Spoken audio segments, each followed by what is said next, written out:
Coucou, aujourd'hui je vais faire une vidéo sur l'événement de conquête. Ça faisait un moment que je voulais faire cette vidéo et je trouve que c'est intéressant d'aborder la manière dont on peut le préparer, cet événement. Il se produit un week-end sur deux. Donc c'est pas le week-end du chef le plus fort, c'est le suivant. Donc, cet événement-là, déjà en début de semaine, quand vous avez vos événements normaux, vous avez vos événements de fête, et quand vous avez vos va commencer, vous allez dessus. Et première chose qu'on peut voir, c'est que on a les serveurs qu'on va affronter. Donc nous, on est le serveur 11, on va affronter ce week-end donc le serveur 10 ainsi que le serveur 18. Première indication de la manière dont ça peut se passer, c'est qu'on a le PC de la région. Donc, le PC de la région, si vous cliquez, tac, c'est calculé selon la PC du top 30 des joueurs de cette région. Donc ça ne donne pas une indication sur la totalité, mais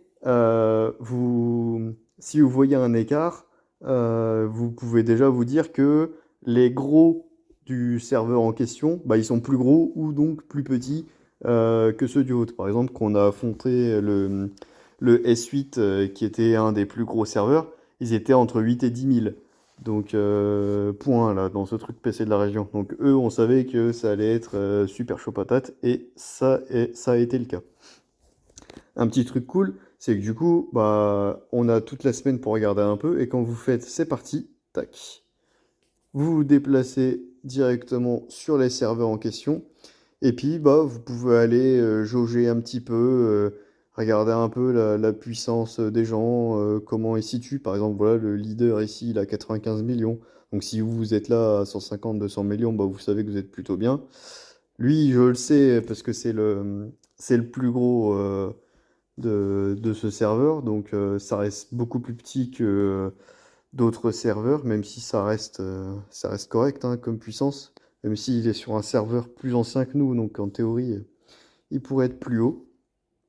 Donc voilà, vous pouvez farfouiller un peu, vous pouvez aller regarder sur la carte, voir s'il y a des alliances isolées pour savoir un peu au démarrage si vous allez pouvoir piller ou pas.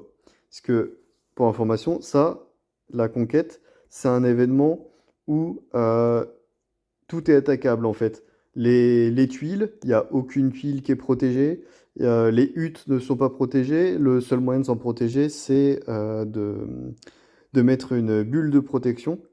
Donc pour ça, vous les avez ici. Tac. Et si vous n'avez pas de bulle de 24 heures, parce que l'idéal, si vous voulez pas vous battre, c'est d'en mettre une de 24 heures à midi pile. Comme ça, vous êtes tranquille. Donc, si vous n'avez pas de bulle de 24 heures ou que vous ne serez pas disponible le samedi midi tout pile, vous allez dans la boutique de cristaux, onglet guerre, et vous avez des bulles de 24 heures pour 1000 cristaux et des bulles de 3 jours pour seulement 5000 cristaux. Donc, admettons, si vous n'êtes pas là le samedi, vous pouvez mettre votre bulle dès le vendredi et vous êtes protégé pendant tout l'événement de manière absolument garantie. Alors, vous allez me dire, si vous ne payez pas 5000 cristaux, ça peut être cher. Et je vais vous dire un truc. Quand vous regardez dans l'onglet ressources, 5000 cristaux, ça correspond à 6 millions de bouffes. D'accord? Donc, 6 millions de bouffes, évidemment, on peut prendre en compte hein, la protection de la grotte parce que vous faites piller que ce qui dépasse. Admettons, même pour moi, du coup, qui est quand même une grosse grotte niveau 34 à 3 millions, et ben, si j'ai plus de 10 millions de bouffes, donc là par exemple, bah, c'est le cas aussi pour le bois, hein, j'ai 14 millions, et ben en fait, c'est plus rentable de payer les 5000 cristaux pour se protéger que de ne pas payer la bulle et de se faire taxer toutes ses ressources. Donc vraiment, si jamais vous avez un petit peu de ressources et que vous voulez pas vous voir brûler parce que vous n'êtes pas là, les bulles de protection, c'est vraiment le truc auquel il faut penser. Il y a différentes manières de gagner des points, hein, parce que c'est pas juste un événement où on se pille, même si quand vous commencez à pouvoir un peu vous battre, c'est vachement cool de pouvoir piquer les ressources des autres. Déjà, petit truc à savoir quand même, vous récupérez vos troupes forcément à la fin. Donc vous les récupérez, c'est à midi 10. Ça se termine à midi et vous les recevez, vous les récupérez entre midi 10 et midi 15. Il n'y en a aucune qui meurt. C'est pas comme l'événement du totem. Donc il y a des scores, hein. Vous voyez, on a les récompenses qui sont possibles. Vous allez avoir deux manières de gagner des points. La première manière, c'est de se battre. Donc ça va être en tuant des unités ennemies. Donc c'est des unités qui reviendront, mais c'est le fait de battre des unités adverses. Donc naturellement, quand vous allez brûler des gens qui ont des troupes, ou même si vous vous faites attaquer et que vous arrivez à tuer quelques troupes à l'attaquant, bah ça va vous faire des points. Et la deuxième manière, c'est de collecter des ressources, mais pas chez vous. Si vous voulez marquer des points juste en collectant, ce que font les petits, et c'est un truc qui marche super bien, hein, vous allez sur un des serveurs, vous mettez votre bulle de protection, vous vous foutez dans un coin, et boum, vous allez récolter, et puis ça va vous rapporter des points.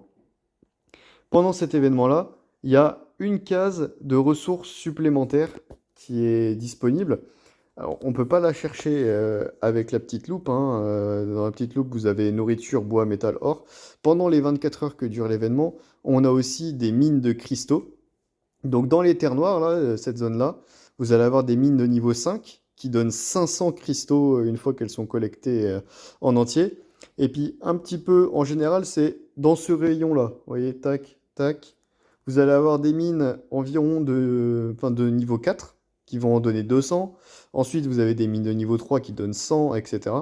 Et collecter ces mines de cristaux, bah, déjà, ça vous monte hein, votre nombre de cristaux total, hein, même après l'événement. Et c'est le truc qui rapporte le plus de points. Vous voyez, ça va vous rapporter des points de ramasser de la bouffe, du bois, du fer et de l'or. Ramasser des cristaux, c'est ce qui vous rapportera le plus de points. Alors qu'en plus, bah, c'est le seul moment du jeu où on peut récolter ces cristaux sans payer ou sans bénéficier directement de récompenses d'événements. La collecte de cristaux est limitée à 8000 par événement. 8000, ça reste quand même vachement correct, hein. Surtout que si vous le faites sur un autre serveur, ça va vous rapporter pas mal de points. Donc bah voilà comment ça se passe, hein. Qu'est-ce que je pourrais dire d'autre? Un petit truc à faire attention, quand vous attaquez, vous avez le zèle guerrier qui s'enclenche. Donc par exemple, pour ma part, que j'ai dépassé l'œil de 25, bah, j'ai 15 minutes. Donc si vous attaquez quelqu'un, pendant 15 minutes, vous ne pouvez plus mettre de bulle de protection.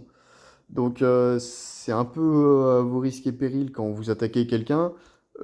Un petit tips aussi, un petit conseil, si jamais on vous attaque, vous cliquez ailleurs, vous faites migrer, et ça s'appelle donc une migration dirigée, et ça annule l'attaque. Donc après ça, si vous migrez juste à côté, faut le faire, faut prendre le temps pour aller ailleurs, pour le faire dans une zone peinard, parce que sinon il peut réattaquer le gars. Mais au moins vous pouvez annuler des attaques comme ceci. Deux petites choses pour finir. La première, c'est que quand vous irez sur l'événement une fois qu'il aura débuté, vous verrez, il y a des différentes récompenses. Vous avez des récompenses individuelles en fonction des points que vous aurez fait. Et en fait, il y a un truc qui s'appelle Aventure d'Alliance qui sera à peu près à ce niveau-là sur l'écran, où en fait, vous avez différents coffres d'alliance en fonction des points cumulés des joueurs. Donc, c'est bien si tout le monde essaye de participer, au moins de collecter un peu, hein, pas forcément se battre, parce que selon les serveurs qu'on affronte, c'est quand même un gros risque hein, d'activer le zèle et de plus être capable de mettre des bulles pendant un certain temps. Donc au moins les collecter, ça peut rapporter pas mal de points et toujours des petites récompenses qui sont bonnes à prendre pour toute l'Alliance.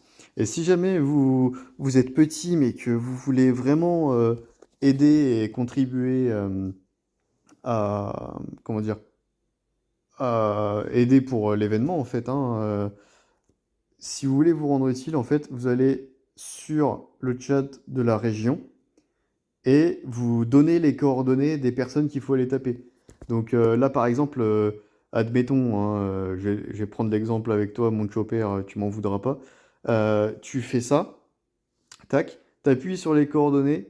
Ça, une fois que tu étais bien dans le chat de la région, ou tu peux le faire dans l'alliance directement, hein.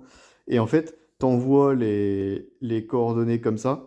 Et nous, du coup, on a l'info qu'il y a un adversaire qui est en train d'attaquer. On clique sur les coordonnées, boum, on arrive sur lui, tac tac, on migre à côté et on lui pète la tronche avant qu'il ait pu vider et attaquer toute l'alliance. Donc ça, c'est super utile. Je sais que notamment dans notre alliance, il y a Rooster et moi qui utilisons énormément ça pour pouvoir défendre bah, notre alliance et les autres alliances du serveur. Donc si vous avez un peu de temps et que bah, vous avez envie de contribuer à la défense du serveur, franchement, n'hésitez pas parce que ceux qui le font, ça nous aide énormément et c'est vraiment super cool. Donc, si vous avez des questions, vous n'hésitez pas. Je pense que j'ai un peu tout expliqué. Et puis, j'espère que ça vous aura aidé. Je vous dis à la prochaine. Salut!